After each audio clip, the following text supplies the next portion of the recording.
जब हम mental health की बात करते हैं तो बहुत सारे लोग इसको ये कह के इग्नोर कर देते हैं कि अगर आप परेशान हैं या आपकी लाइफ में कोई मुश्किल चल रही है तो अपने आप को डाइवर्ट करें, अपने आप को पॉजिटिव करें और इसी के साथ हम मेंटल हेल्थ इश्यूज़ को जो है वो इग्नोर कर देते हैं। जब आप मेंटल हेल्थ इश्यूज़ को इग्नोर करते हैं तो उसके साथ आपकी जो क्वालिटी ऑफ लाइफ होती है, जो आपके कामकाज होते हैं, जो आपके रिलेशनशिप्स होते हैं, वो सारी चीज़ें नेगेटिवली जो है वो इम्पैक्ट करना शुरू कर देती है। तो आज इस वीडियो में हम बात करेंगे कि जो साइकोलॉजिकल मिसकॉन्सेप्शंस है या जो लोगों ने कुछ मिथ्स बनाई हुई होती है, उनसे कैसे हम अपने आप को अवेयर कर सकते हैं और कैसे हम अपनी ज़हनी सेहत को बेहतर कर सकते हैं। सबसे पहले जो हमारे यहाँ एक मिसकॉन्सेप्शन है कि हम हमेशा फ़िज़िकल हेल्थ के लिए जो है वो बहुत हर चीज़ को फोकस करते हैं, देखते हैं, डॉक्टर्स को विज़िट करते हैं, लेकिन जब मेंटल हेल्थ का कोई इशू आता है, चाहे वो स्ट्रेस है, वो डिप्रेशन है या वो एंजाइटी है,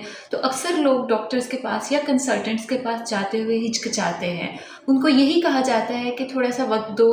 टाइम के साथ आपकी चीज़ें बेहतर हो जाएगी। जैसे आप अपनी फ़िज़िकल हेल्थ के लिए प्रोफेशनल्स को विज़िट करते हैं, इसी तरह से आपको अपनी मेंटल हेल्थ के लिए भी जो है वो साइकोलॉजिस्ट या साइकेट्रिस्ट को विज़िट करना है। दूसरी इसमें मिसकॉन्सेप्शन आती है कि अक्सर कहा जाता है कि अगर कोई भी इंसान किसी भी साइकोलॉजिकल इशू का शिकार होता है तो वो लाइफ लॉन्ग है, वो कभी बेहतर नहीं हो सकती या वो दवाइयों पे लग जाते हैं और सारी ज़िंदगी उन्होंने दवाइयों पे गुजारनी होती है। तो ऐसा भी नहीं है।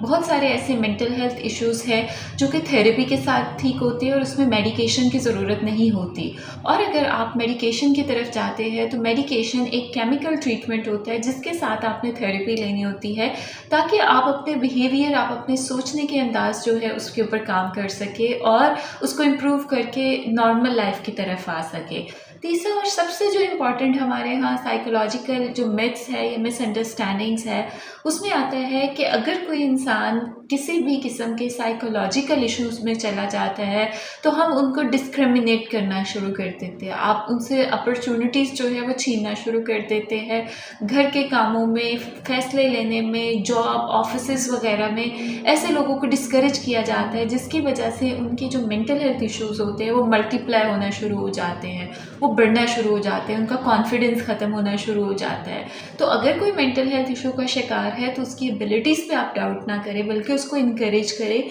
और उसको और मौके प्रोवाइड करें कि वो अपने आप को जो है वो इंगेज कर सके, अपने आप को जो है वो मुख्तलिफ़ कामों में डाइवर्ट करके अपनी अटेंशन जो है वो कॉन्फिडेंट फ़ील करे। तो अगर हम इन चीज़ों का ख्याल रखते हैं और मेंटल हेल्थ को भी उतना ही सीरियस लेते हैं जितना हम फिज़िकल हेल्थ को लेते हैं, तो इससे बहुत सारे लोग जो है वो ज़हनी अमराज से बच सकते हैं। तो जहाँ पर हम फिज़िकल हेल्थ की बात करते हैं, मेंटल हेल्थ की भी बात करें ताकि हम एक अच्छी और बेहतर ज़िंदगी गुजार सकें। Thank you so much for watching this video.